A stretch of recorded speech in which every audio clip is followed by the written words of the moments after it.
د مهنګای په دې توپان کې چې د خیبر پښتونخوا وزیر اعلی یو غټه فیصله کړې ده، یو غټه فیصله کړې. ځینې کسان بر دې نه خبرې، ځینې باندې خبر هغه وستاسو چې د ریلیف درکوي. کوم کسان لا د کوم کسانو سره چې موټر سایکل دي هغه ته به اوس روپۍ چې دي دا به ملاويږي، د هغو له طرفه چې دی روپۍ به ملاویږي. دغه شانتې نورو کسانو له چې دی هم ریلیف ورکړی دی. دی ویلي دي وایي پېټرول چې کم ګران شوي دي نو د هغې د وجې نه په غریب عوامو باندې چې دی په دې باندې لوډ راغلی دی. نو د ثابتې صوبې موټر سایکل چې دي دا یې حساب کړي دي، وایي دا د 1400 لاکو نه والا د 1400 لاکو پورې دي.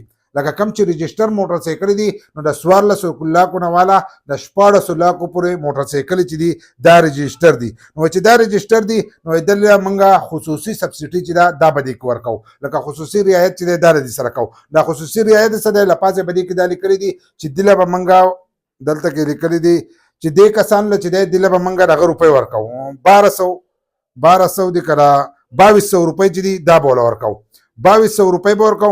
دا 2200 روپۍ چې دي دا بوله په 2 قسطو کې ورکو، په 2 قسطو کې ورکو. یو پیره بوله 1100 ورکو او بل پیره چې دی 1100 روپۍ چې دی دا ورکو. چې کم کسان چې موټر سایکل چلوي دا غي موټر سایکل ول لپاره چې دی دغه اعلان کړی. دغه شانتي بیا ورکړی دی کم بي ار ټي چې په پیښور کې چلیږي دا هغه بي ار ټي خبره په کوم کړی ده چې دا هغه کوم کرای ده نو هغه به د پېټرول سره چې دی هغه باندې خيږي. لکه پېټرول چې کم ګران شي دي نو هغه سره په کرایانو کې اضافه راغلی ده. نو دی وایي چې د دې سره به په دغه کې چې دی په کرایانو کې چې دی د هغې به اضافه نه راځي او هغه په خپل ریټ باندې چې دی دا به چلیږي.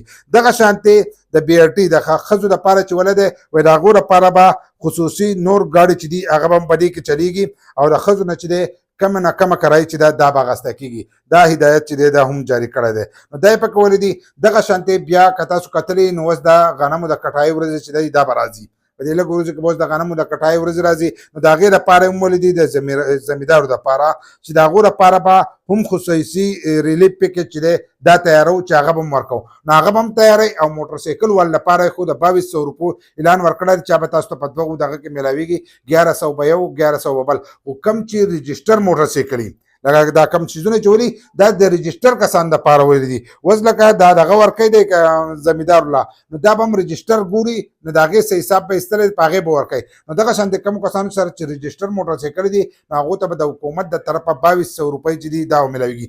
تاسو را سره په خپل رایه شریک کړئ چې په دې باندې به عوامو ته سهولت میلاو شي. خو د خپل طرفه دا وکړل دا خو په کار دی وفا کړه چې هغو د پېټرولو ریټ چې دی دا نه وی خېجولی، خو نه دم د خپل طرفه دغه کوشش کړی دی. نو د ده دا اعلان